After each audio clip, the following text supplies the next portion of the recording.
ప్రభువైన యేసుక్రీస్తు నామంలో మీ అందరికీ శుభములు. ఈ దినం దేవుని వాక్యము ఆదికాండము 22వ అధ్యాయము 8వ వచనం. అబ్రహాము, నా కుమారుడా, దేవుడే దహన బలికి గొర్రెపిల్లను చూచుకునునని చెప్పెను.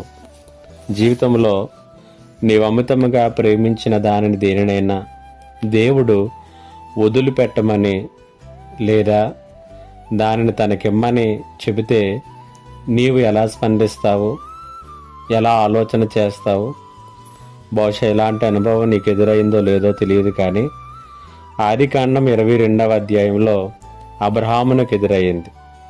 తనకు ఒక్కడై ఉన్న అమితముగా ప్రేమించినటువంటి ఇస్సాకును తనకు బలిగా అర్పించమని దేవుడు చెప్పినప్పుడు అబ్రహాము హృదయము ఎంతగా ద్రవించుకుని పోయి ఉంటుందో కదా.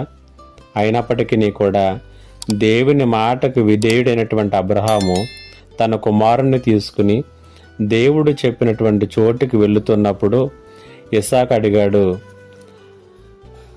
దహన బలికి గొర్రెపిల్ల ఏది అని.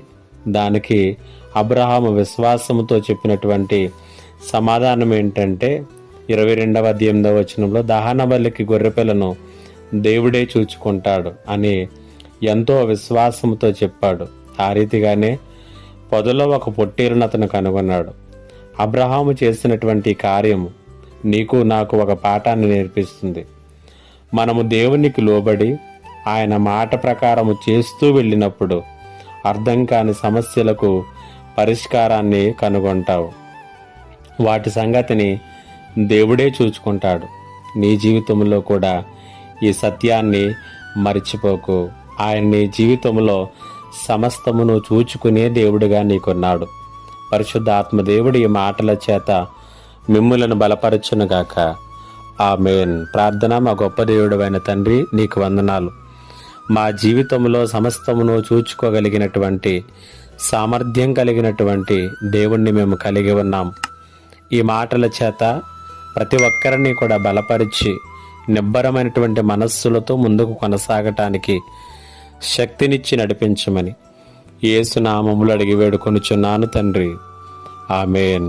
ఇంకా ఎవరైనా మా ఛానల్ని సబ్స్క్రైబ్ చేసుకోకపోతే సబ్స్క్రైబ్ చేసుకోనండి, లైక్ చేయండి, షేర్ చేయండి. దేవుడు మిమ్ములను మీ కుటుంబాలను దీవించునుగాక. ఆమేన్.